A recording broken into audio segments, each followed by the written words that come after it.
Hey guys, Tempest here. I'm going to be bringing you my walkthrough, or not walkthrough, but rather an overview that's rather comprehensive of my point of view as a fire mage from Mythic Sludgefist. My guild killed this boss a couple of weeks ago. Now I finally had the time to put together this video. The main takeaway and the main thing I hope you go into this video knowing is that this is a progress kill. I'm not going to be maximizing my DPS. It's about consistency, it's about proper usage of defensives, and trying to make sure that I do everything I can to stay alive to make sure we get the kill. So when this boss is, we can revisit it, because now we're extending and we're currently on Mythic Denathrius, I would definitely come back to this boss and talk about all the optimizations I could have made. In fact, I talked about some of them in the video later on, so keep that in mind when you are progressing on this boss yourself, or when you're looking at this video and wondering, like, he should have procced stuff there, or he should have done this better. I'm probably aware of it. There's a couple of mistakes I made definitely throughout the fight, but my main goal was to make sure we got the kill.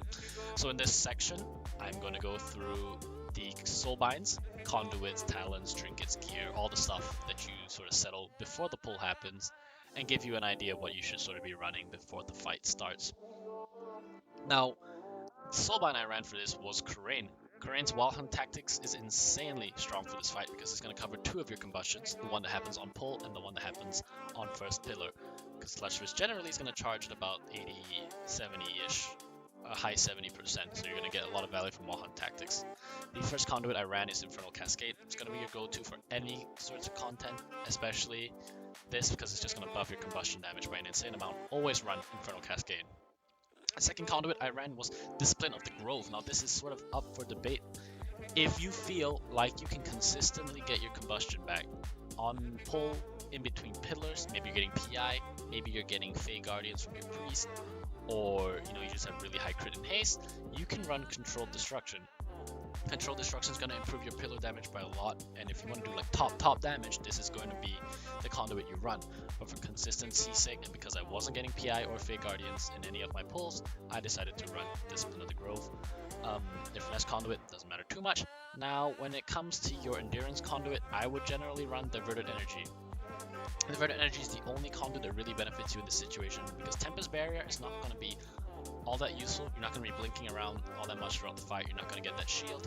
Cryo Freeze, you're rarely ice blocking in this fight. Maybe once to stop a wall charge or a pillar slam if you're really low, but then you're not going to be sitting inside the ice block to heal, because that's like really big damage being missed. So yeah, I would just run Diverted Energy. It really comes in handy towards the end of the fight where you're not at full health, and those barriers do help you heal for quite a bit. Now, the gear I ran is the exact gear set you're going to be seeing here. So I got Critical Strike of 29.2%, Haste of 21.73. You can see I don't have any crazy crit or haste values. There's no stat weights that you should be aiming for. Sim your character according to raid bots, and just take the best option. There is an APL that sims Sludgefist that you can find in the Mage Discord that might be a little bit helpful if you want to specifically sim for this fight. But overall, your stat weights don't really matter too much. You should be no break points that you're aiming for. Get what sims the highest for a 5-minute patchwork boss. That's as close as you're going to be able to get. Legendary I am running is the Disciplinary Command Legendary, the best one for 9.0.5. A couple of months since that patch, so hopefully you've all made it on my ring slot with Haste Verse. Yeah, so that's the best legendary by far. Not too much management, gives you a lot of damage. You have to remember to proc it before each pillar and in between them if you're choosing to do that for maximum damage. Trinkets I ran, and trinkets can vary a little bit depending on what you have available to you. Badge is obviously going to be insane for this fight. 1 minute cooldown, and there's a 1 minute vulnerability phase. So vulnerability phase every 1 minute rather. So badge is definitely by far the best trinket for this. And just in general for mages, so try to get yourself a badge. 200 eye level 1 will do if you do a little bit of PvP. I ran Soul Igniter as my second on-use trinket. It is also 1 minute, which means it's going to be available for every pillar. Might just be a little bit late into the pillars, because I didn't have a high item level Imperial Ordnance, which is the other trinket I would consider running, because it gives you a big damage boost for the first and the fourth pillars, which is really nice. I didn't have a high eye level one, so I chose to run Soul Igniter. Soul Igniter is a little bit more consistent, because you're going to have that damage for every single pillar. Generally, either of the two are pretty good depending on what you have available to you. So those are the trinkets that I ran for this. Weapon enchant, run Sinful Revelation. I ran Celestial Guidance because I was lazy and I forgot to change my weapon enchant, so that would help a little bit more, because there's No other additional targets to make Celestial Guidance better. The talents I ran for this fight, I ran Firestarter over Searing Touch, which is the main difference you'd find from your traditional single target Fire Mage build. If you're not getting PI or Night Fae, Fae Guardians on the pole, getting your Combust back without Firestarter is going to be really, really difficult. Firestarter sort of essentially guarantees that you're going to get it back with proper uptime and casting. And the opportunity cost is you lose Searing Touch. You're not going to be scorching the boss all that much under 30% because you want this the Scorch crits do not benefit from Kindling. It's only your Fireball, Pyroblast, and Phoenix Flame. So Scorch doesn't give you back a cooldown on your Combustion, so it's not that useful. And the boss is 30%. He's still going to charge one more time and he might hit the wall. So there's 2 additional Combustions that you can get if you're Fireballing instead of Scorching. So Searing Touch, as generally on Mythic, I wouldn't run Searing Touch. There's no real value. You can get a lot of value on a Firestarter. Aside from that, your talents are pretty similar. You're going to run Shimmer, Rune of Power, Flame On, Frenetic Speed, Conflagration, and Kindling. Those are the talents I ran for that fight.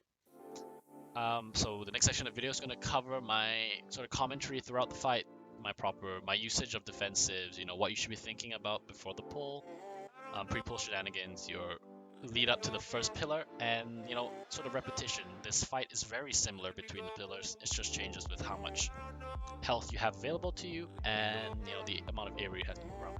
So I'll see you guys there.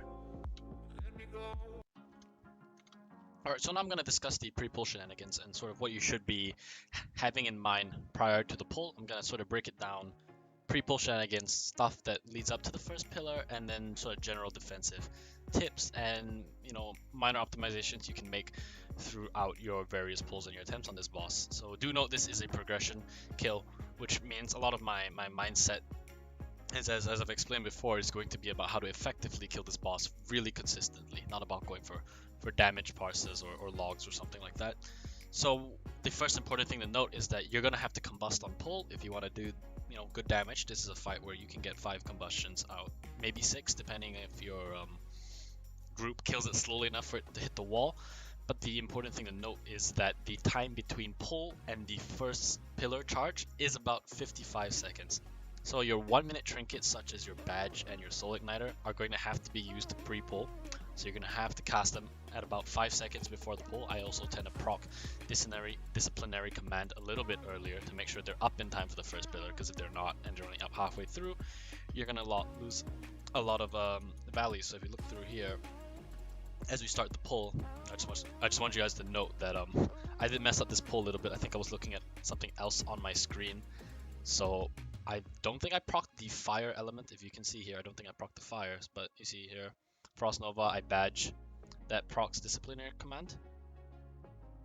It's a little bit buggy. Sometimes when you don't proc, when you proc your frostings, a little bit of strange orders, they don't necessarily show up. But you see here, 1 second before the pull goes out, I have my precast pyro a little bit late, but it should be about in time for me to cast the double fire blast opener, because I don't want that to pull the boss early, because that fucks people up, and I've done it, and definitely messes up a couple of pulls. It causes a wipe when people aren't ready. Yeah, so we lead into the pre-pull here. Now, I definitely messed up. You see, at this point, with the double pyroblast, with the double fire blast opener off the pyroblast, when you combust off it, you should get a refund on your heating up to make it a hot streak. But I messed up. I had a lot of difficulty with doing this on the pull. I got it on a couple of attempts, but it sucks. It always happens that on your best attempt or the kill pull, you don't end up getting it. So that's definitely something to improve on. You could probably just pyroblast as normal and then go into your combustion rotation off the fireball that follows after. But in the interest of time and maximizing that you need combust back for the first pillar, this is what I chose to do. So the other thing to note is that I do not proc disciplinary command between pillars here. Not procking it outside of combustion is about a 0.4% decrease in your overall damage. So it's not crazy, but 0.4% is 0.4%. But in a fight where most of your damage is going to come from the vulnerability phases, it's not going to matter too much. Do note that I say this solely from a progression mindset while you figure out the timings of disciplinary command. I could definitely have procced DC a lot more frequently throughout the fight and gotten more damage overall, but I just wanted to really make sure that I had it out for each pillar, because not having it up is going to be a massive damage loss. So that's kind of all you need to do for the pre-pull. So once the pull starts, you're going to go into your Combustion Rotation normally here. Make sure you activate your Soul Igniter at a decent time, whether you have it macro to Phoenix Flames or not. So Combustion should end just about here. And as you can see, the boss is at about 95% health, so he's within the Firestarter range, because we're running Firestarter to ensure that we're going to get Combustion back in a little bit of reasonable time before the first pillar hits. Also, do note that Shifting Power is not going to be used until the boss falls below 90%, because when he's above 90, you want to maximize every little bit of Firestarter value you can get. So I'm just referring to my notes here to make sure I'm still staying on track for what I have written. Fucking wrote like 1,500 words. You know, the other day I was thinking about writing an essay and I didn't even come close to that. So yeah, that's fun. So as you can see, making sure I'm pre-spreading for Seismic Shift over here, which I'll go into depth later, but you can just see it right now. Trying not to get cleaved. I do think I get cleaved there, which is rather unfortunate. The rubble does fall, but Rune of Power is a really big range, so I make sure I'm still out of, so within Rune of Power range to get that damage out. So as you can see, the boss gets a little bit lower here. Chain Slam goes out. Obviously, I'm not going to soak that because we have pre-assigned people.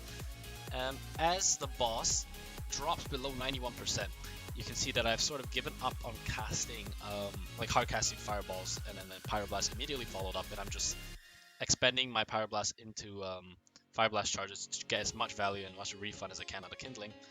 So pre-spread comes out here. This is where I cast Shifting Power, I think. Yep, to get the to just get the few casts. Make sure I'm in a good position where I don't get cleaved. Get my full Shifting Power channel. Little bit dicey here. The chain almost breaks. If this was pre-nerf, I think that chain would have been broken. So it's kind of bad for me. It's on this first pull the pillar that your first Shifting Power can be. You have to think about where you want to put it to make sure you don't get hit by a rubble in the middle of the cast, because you can see here the Hateful Gaze is about to go out. Combustion's 3 seconds off.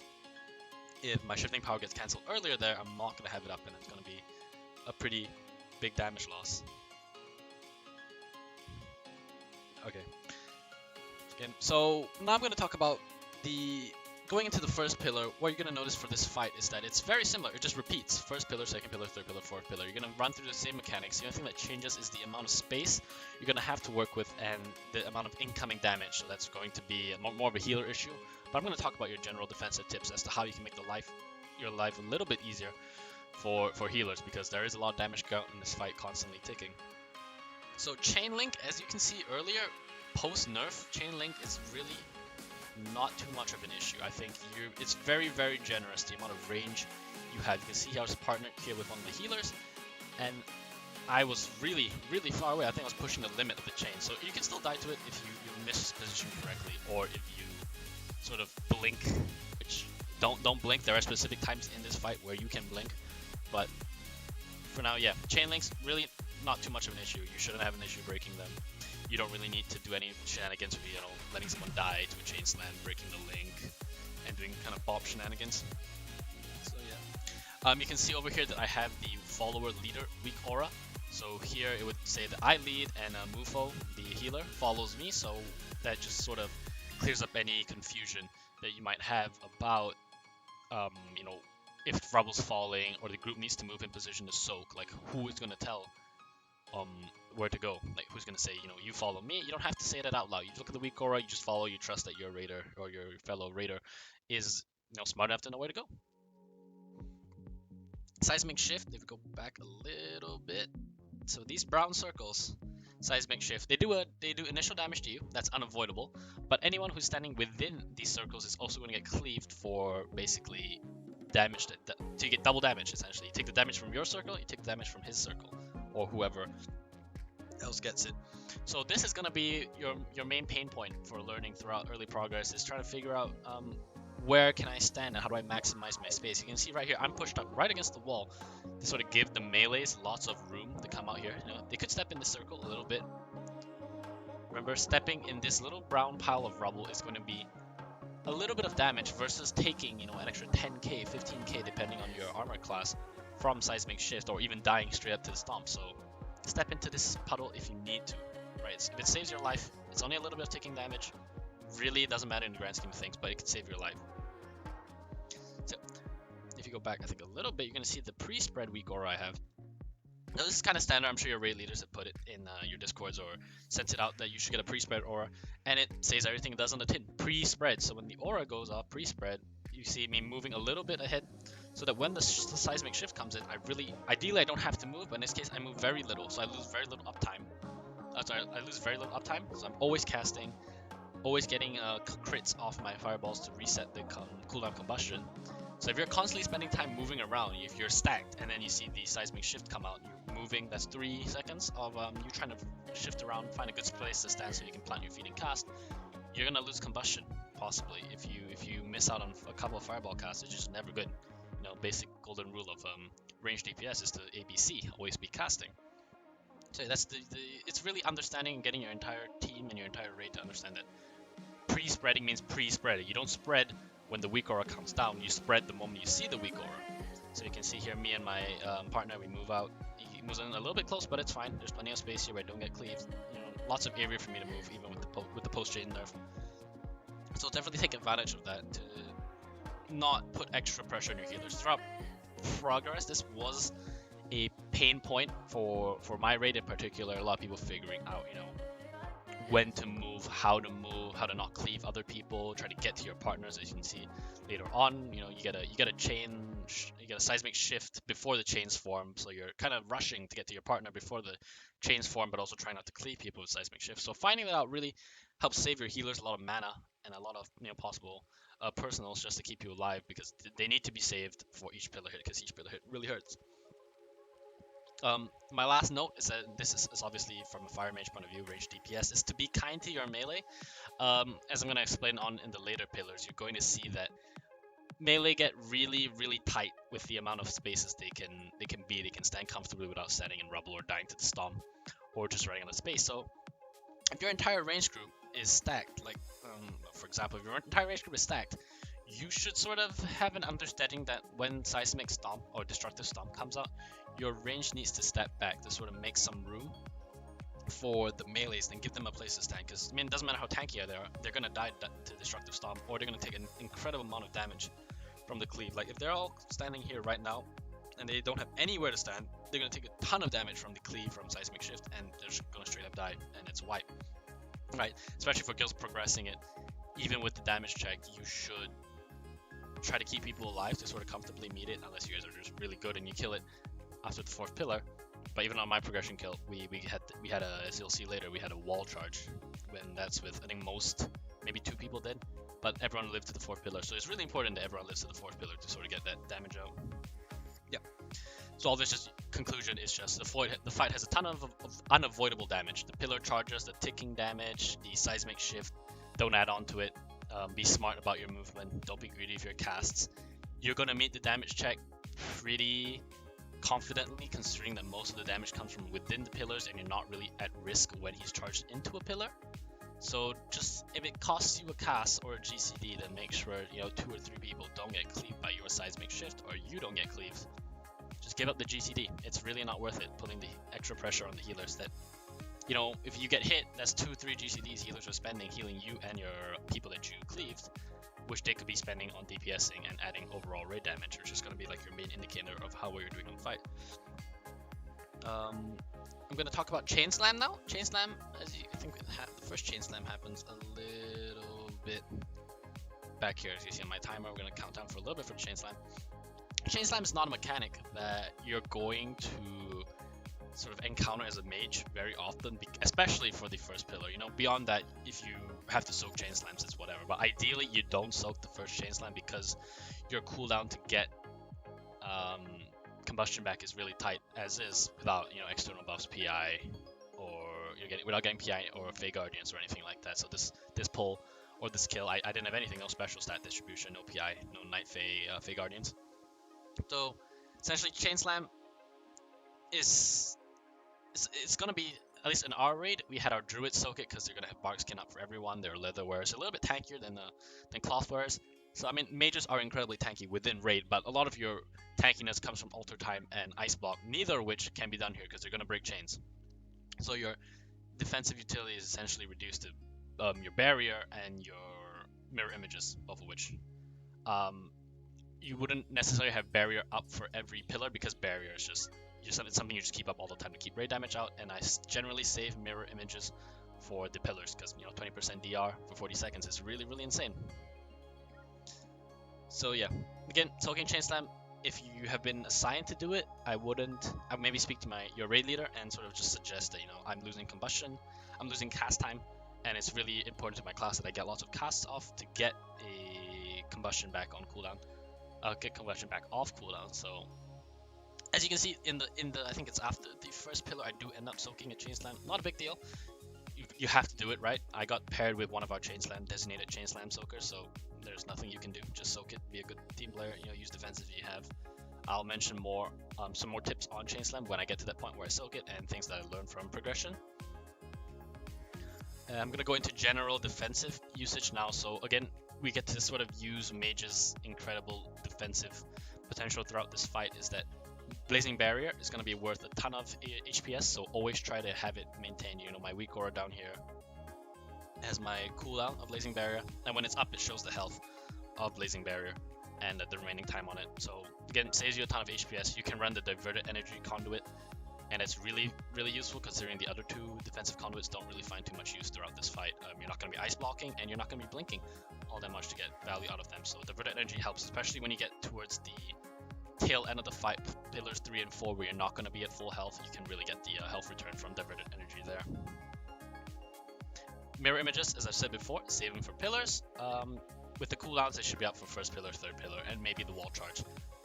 So again, very useful. Mirror images is an insane cooldown, 20-second damage reduction for 40 seconds. That's entirely passive. You're not going to lose the mirror images because you're not taking direct damage that dissipates it. So mirror images is crazy. It's crazy. As for your consumables, health stones and health potions, they might be assigned throughout the fight at a certain point where healers don't have cooldowns. I think the third pillar was when we had minimal cooldowns, so our healing officer sort of said, use health stones here liberally if you're below a certain percentage, or use your health potions when you feel like it. It is kind of personal responsibility, as these consumables are usually used that way, but they might be used for throughput if your healing team is struggling a little bit. I'm going to link a weak aura that will do a yell when you're below 60%, and what this does is, firstly, it reminds you that, you are in potential danger from dying to the chain slam. So what this weak aura does is, if you're below 60% and the boss is about to charge, he's 2-3 seconds away from charging, it's going to do a yell, I'm low, boss is charging. It tells your healers that maybe this guy needs extra healing, he needs a defensive, or it's going to remind you that, pop a health stone, pop a health pot, in order to survive this pillar charge. It doesn't matter that you're mid-cast, right? If you die during the pillar, you are trolling your team. You need to live the pillars to do damage, especially as a fire mage. This is our best fight. 1 minute vulnerability phases that last for 12 seconds is perfect for combustion. So yes, I'll link that weak aura with a bunch of other Sludgefist weak auras, and it's really helped me just sort of be aware, because sometimes you can get really focused into the loop of, I need to get a combustion of cooldown, I need to make sure everything's ready for it, I need to be dodging, I need to be soaking, in pre-position to soak. So yes, it's really helpful weak aura. Alter Time, the last ability we're going to have, it is on a 1 minute cooldown, syncs up with every pillar. Generally, I use it before he roars at each pillar. So generally towards the end of each pillar, your chains are going to break, so you don't have to worry about breaking chains with Alter Time and killing your partner. You Alter Time, he roars, and you can Alter Time straight back, so you negate entirely damage from entire roar's worth of damage, which is really valuable for HPS. So yeah, there's a little tip that helps your healers out a lot. It's really strong. Outside of it, you can use it if Seismic Shift is happening, just to immediately recover the damage you get from Seismic Shift, but a little bit risky, especially if you need to move immediately. Let's say you Alter Time, you don't have a cancel aura for it. The rubble drops, your partner starts moving, you Alter Time, they move too far, the chains break, and it's just really bad. So I would generally use it on each roar after the pillar. I could have maybe considered using it during pillar, like right before he hits the pillar, because a big amount of damage goes off, but I'm kind of focused on doing damage there.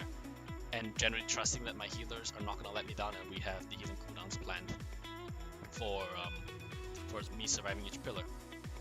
Alright, so that was kind of all the pre-pull shenanigans, stuff up to the first pillar, and general defensive usage. So I'm going to talk about everybody's favorite bit, doing the big damage. Big damage. So how do we deal with pillar damage? What's the best way to optimize it? And you know, what should you be doing to get really good damage on the pillars? Because again, this is a DPS check fight, right? The ultimate way is you have your vulnerability, you have your not vulnerability, but more of a, can't remember the term for it, but just damages where it takes extra phases where it takes extra damage. So you want to make the most of that. We can skip forward a little bit to the first pillar charge here. As you can see, I get in position to pre-soak the rubble that falls from each pillar, so it splits into two. It splits into 4 areas, which then split into 2. So the first one, the damage is reduced by everyone soaking in it, so to the best of your ability, stand in it without breaking chains. And the second one's where it splits into 2, just make sure people are standing in it. Dying to failing a soak is so much worse than dying to HPS checks, because you don't really learn anything, right? You just knew, you know, you should have soaked it. It's a pretty simple mechanic. It's just there to remind you, you know, as much as you want to pump damage and, you know, go full monkey DPS brain, you do have responsibilities to soak the orbs here, or the rubble. As you can see, I have DC procced. Soul Igniter is still on cooldown, badge is off cooldown, full Fire Blast charges, Combustion's about to come up. So the issue with Soul Igniter, I think, I'm not sure if I've mentioned it before, is that due to how it works, it's not going to be immediately up at the start of the pillar. So you're going to have to manually remember to activate your Soul Igniter inside the pillar damage, as well as cancel it immediately, so that, you know, it doesn't have a snowball effect where it gets delayed. Maybe by the 4th pillar you don't have it, and that's a massive damage loss. So you can see here, I start my Fireball cast as he's about to charge. I'm going to double Fire Blast, and just go into my regular Combustion Rotation here, just to get the damage out as soon as possible. I activate my Soul Igniter, cancel it immediately. The combustion damage here, I alter time before the roar, and I go straight back with alter time. So Sludgefist went down 12.6%, pretty good percentage there. So that's generally how every pillar is going to look. See, the thing about Sludgefist is now that I've described the lead up to the first pillar and what you do during a pillar in the form of damage, everything, pillar 2, 3, and 4 are all going to be the same. It's just repetition and the amount of space that is made available to you. So I think damage could definitely be optimized here. If I had been sort of casting beforehand, I think I've seen people precast a Pyroblast going into the pillar charge to really, you know, get that 8 pyro damage. Because the issue with the rotation I was doing is that the 7th pyro, I think, landed outside the damage bonus window, which is going to be quite a bit of damage loss, you know, 50 or 100% off that last pyro. So definitely combusting a little bit earlier, so that the 2 Pyroblasts that you cast as part of your initial opener hit just as he hits the pillar, so that gives you time to squeeze in that last pyro depending on your haste levels. I wasn't running crazy high haste here. That would be a lot better. So that's something you figure out with your pulls as you combust earlier. You know how long you're gonna hold it. You get it up earlier. You can sort of hard cast a pyro going into the pillar charge, because those few couple of seconds before he charges, making sure you're set up for the pillar is a lot more important than, you know, getting an extra fireball cast is. In the grand scheme of things, making sure you're set up for a big damage window is going to be a lot more meaningful. Alright, so after this, we're going to have our chains form again, and it's also going to line up with a Seismic Shift that you can see on my raid timers here. So as a mage, I've generally just blink over to where my partner is, because, you know, I have an insane mobility. This is the only time in the fight you really get to use the mobility. You can see I blink over here to my partner. He knows. Stand still, find a good position, make sure I'm spread out. And I'm just going to plant my feet here for the next Seismic Shift in 6 seconds, so that I don't have to move and I can keep casting my my fireballs. So I have tried to let the Seismic Shift go off and then blink to my partner. The benefit of this is that you can generally just find wherever there's space. It makes Seismic Shift a lot easier to deal with, but you need to blink instantly. I'm talking like 0.5 seconds to your partner after that happens to get your chains linked together and not have them break. Ultimately, I wouldn't say it's worth it. The hassle that you get from the hassle you save from finding a good area where you're alone and no one's around to drop your Seismic Shift or let Seismic Shift happen, it's just not worth it. Blink to your partner, move to the back, make use of the space of the room, and you're going to find yourself to be in a much better position. So yeah, this is generally the only time in the fight where you're going to be able to blink. So yeah, you can do it while you're casting, again, saves time on your, maximize your uptime. So just blink over to your partner and go about your business normal. So here the fight plays out, you know, the same as it would usually do pre-spread. So I'm already in a good position here. I don't have to move because I've already pre-positioned. You see I'm not being hit by Seismic Shift. I can just fully cast here. Things are really, really good for me. Combustion cooldown is getting reduced. Here, the person I am linked to is a chain link soaker, so I have to go in and soak this chain link. Not great that it happens, but you know, it is what it is. When chain slam happens, sorry, I was referring to chain slam, not chain link. When chain slam happens, you are going to get rubble.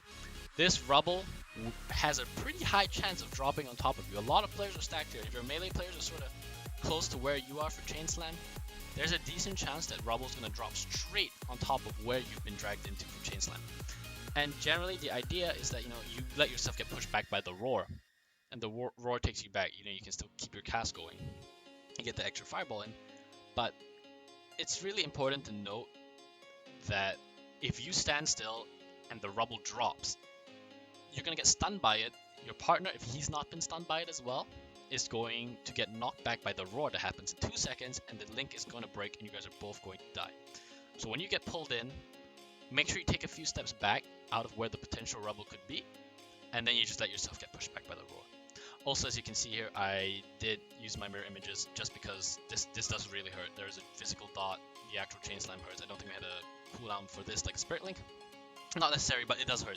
So, you know, consider using your mirror images or defensives early if you feel like, you know, you're in danger from this chain slam. So as you can see, we didn't get the rubble on this pull, but I have gotten it, and have had people die to this thing, especially the range group. So make sure you move back a little bit.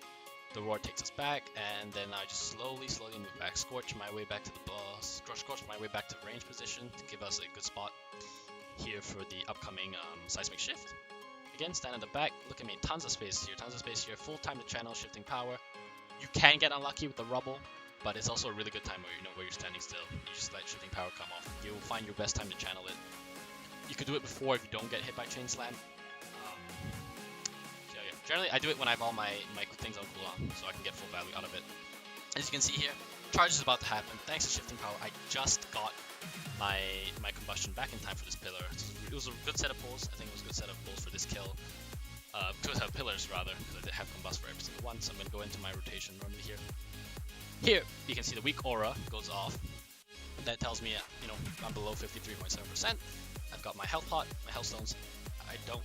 I'm not sure if I end up using anything, but I do have my Blazing Barrier up, so Blazing Barrier heals about the same as a health potion, so maybe I don't end up using it. I save it for a more dangerous moment, rather. So Soul Igniter is about to come up, badge is up, Discipline Command is ready. I have 2.5 charges to Fire Blast and a heating up, so generally I'm feeling really confident going through this pillar that I can do lots of damage. Here I do use my health zone just to be sure. I don't want to die to a pillar. I don't want to die unnecessarily, especially on progress with the mindset. You know, I don't want to be greedy with anything. I just want to make sure we get to see the entire fight, right? There's no point having a few people die on the second pillar knowing that you can't meet the DPS check and that's just a wasted pull. So that's the progress mindset I'm trying to sort of give you guys insight into that you don't necessarily see elsewhere, and things you keep in mind for progress. So here I'm moving in position early to soak the rubble. Cast my fireball, proc my DC, got a pre-crit, go into my combustion rotation standard. It's a little bit to the right here, move with to soak it. Move forward to soak that, and yes, I just do my rotation as per usual. Alter time once the chains break. Try to squeeze in as many pyro. I do get 7 pyros here because I have the heating up. Get the last one out. Alter time immediately back, and we're good. Here I cast Pyro Blast. Again, I'm linked towards the back, so I move here. Once the chains have been set in, I rune a power, and then I just start casting as usual. So again, you're gonna see a lot of repetition for this fight. It's pretty simple. Once you get the initial concept of what you're supposed to do and you get the movements down, it's a pretty simple fight. Like here, I could have proc DC. 50 seconds till next combustion, but it's gonna get reduced. And the fight timer is 2:44, so you should be charging in about 40 seconds. I want to say. Sometimes the timer is a little bit. I think you should be charging about 40 seconds. So I could definitely proc this particular command, but again, I don't want to have it be in a situation where I don't have it up essentially for a pillar, and that's a lot of damage loss. So again, we go through this. I think I'm linked to another chain slam soaker, so we get tough titties. So we're gonna have to soak it. The rubble drops there. We move back, let the roar knock me back. Keep casting. Use my charges aggressively because I know that I'm gonna shifting power this immediately. Find a good spot in the back. Shifting power, convert the heating up into a hot streak. and just keep casting. Rune of Power's up here, but I'm not going to get full value out of it because, you know, Combust is about to happen and Pillar Charge is going to happen. Proc DC. This pillar was a little bit rushed, you know. When you do soak 2 chain slams and you don't have that crazy haste or crit, you might be pushing it for luck, for time a little bit. So this pillar is going to be a little bit scuffed because I'm not going in. Like, I should have a Pyroblast or a Fireball being precast as he hits this pillar, but I don't have that. So it's going to be a little bit wonky, a little bit of audio bug there. But yeah, goes into it. I think I might have cancelled my Soul Igniter a little earlier there, which is really unfortunate. That's definitely don't do that. And yeah, 6 Pyros. I think I might have messed up my rotation a little bit there. I think the pillar was definitely not great. I should have done a lot better on that one. So here I get linked to the healer. I step to the back, give her space. I drop my Rune of Power, but unfortunately, she calls for me to move forward because she's out of range of the tank. So that's just really unlucky. I probably should have known better.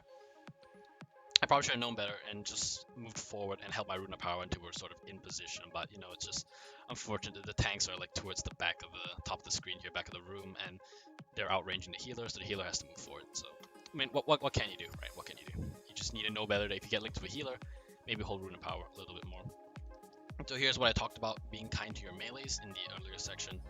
So if any of the melees wanted to move here instead of, you know, stepping over there, there would be plenty of space for them to stand without clipping. So be kind to your melees on this fight.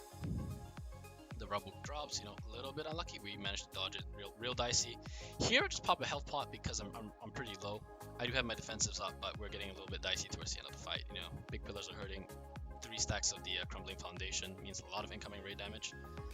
So move forward out of the rubble here. Try to find a good spot with the pre-spread. So here I wait. We lost it a couple of seconds before the pillar hits.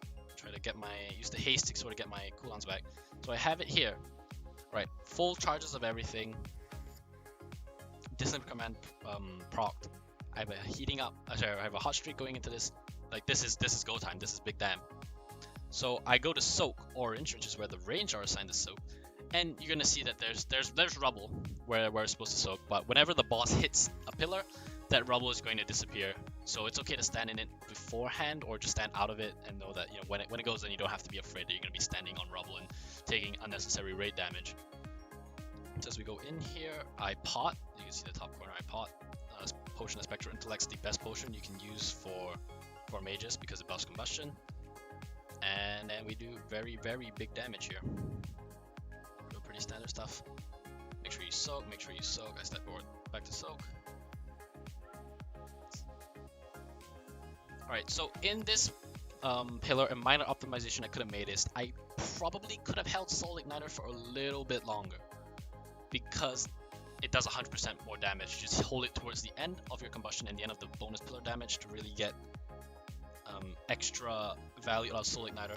But then the other part of me was thinking, you know, based on my past attempts, if we're going to hit the wall, I'm going to get a 5th combustion. So would getting that extra Soul Igniter cast off towards the end be more beneficial versus, you know, getting it within this 100% damage window?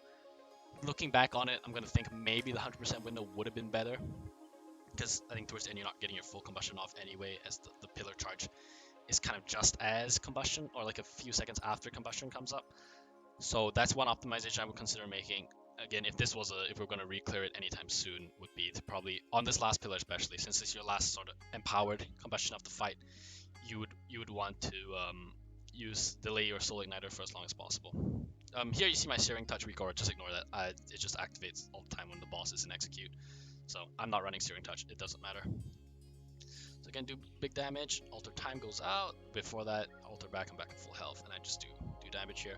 Casting Fireball to try and get my combustion back, because I have a feeling we're going to hit the pillar, hit the wall here. So I want to have Combust available for that. Again, things get real hectic. You can see we don't have a lot of space to pre-spread. There's a lot of rubble, a lot of raid damage going out. It hurts, right? It hurts. So again, this part, it does take practice and being familiarity to know where you're going to stand and where you're going to be. Leading up to the wall charge is going to be, you're going to have to sort of assign a place where your healers, your ranged, your melee can sort of stand within a raid cooldown, preferably Spirit Link Totem to sort of divide it when he does hit it. So hitting a wall this late into tier it happens, right? Ideally you want to kill him you know, sometime soon before like the 5 minutes something enrage timer. You know, your tanks are out of CDs, your healers are out of CDs, your DPS have, you know, blown their load on the 4th pillar. It's like their final last push. Sludgefists. Oh, can't speak. Last breath. So it does get real dicey. It does feel pretty good when you kill him real close to the wall, or after the wall charge actually. We had a few pulls where he charged into the gates and he bugged out completely, and you know, we wiped on like 0.5% and it was a real tilter. So make sure your tanks charge him into a wall, like this solid wall here or somewhere, not the gate. The gate will bug him out. And I want you guys to have the feeling of, you know, oh, we're so close to a progress kill and that doesn't happen. So again, playing out the rest of the fight there. And you see we're really strapped for space here, you know, to the point where one of the ranges straight up go stand in that. Incredible raid damage is coming out, so if you've managed to save your health pots, your health potions, use that here. Thank goodness we're not assigned to soak, because you know that's gonna really hurt. I have nothing left, no defensive whatsoever.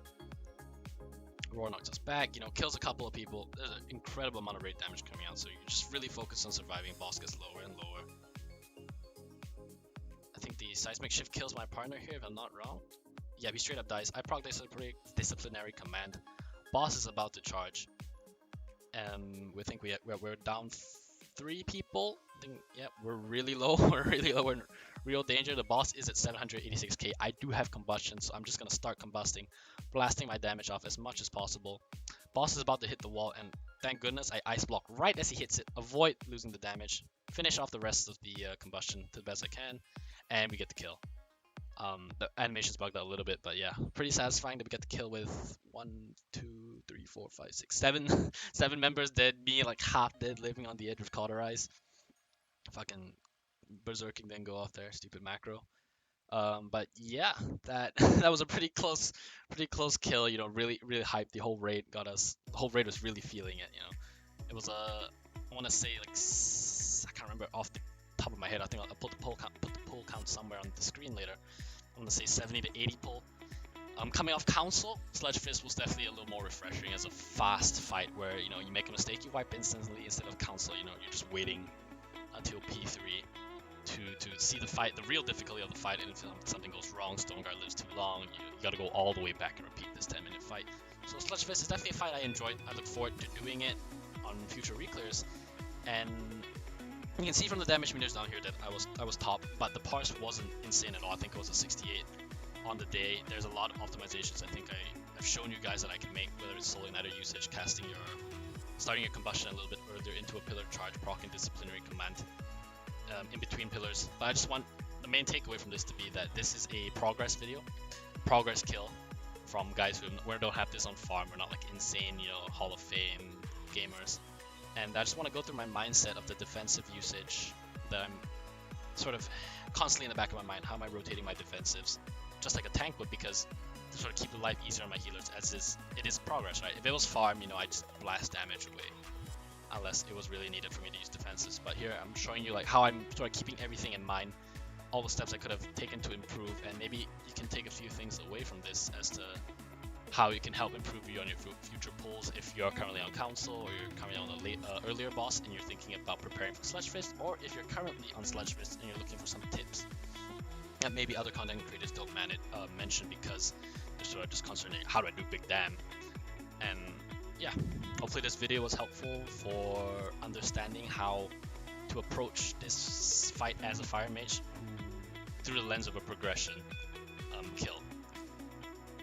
I do stream at twitch.tv/TempestSaga1. My raid times are Sunday, Monday, 6:45 to 10 p.m. British Standard Time, so that's GMT +1.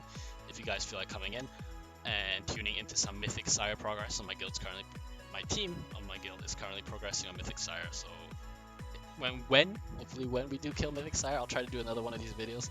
That fight's gonna be really long. There's a lot to optimize in there.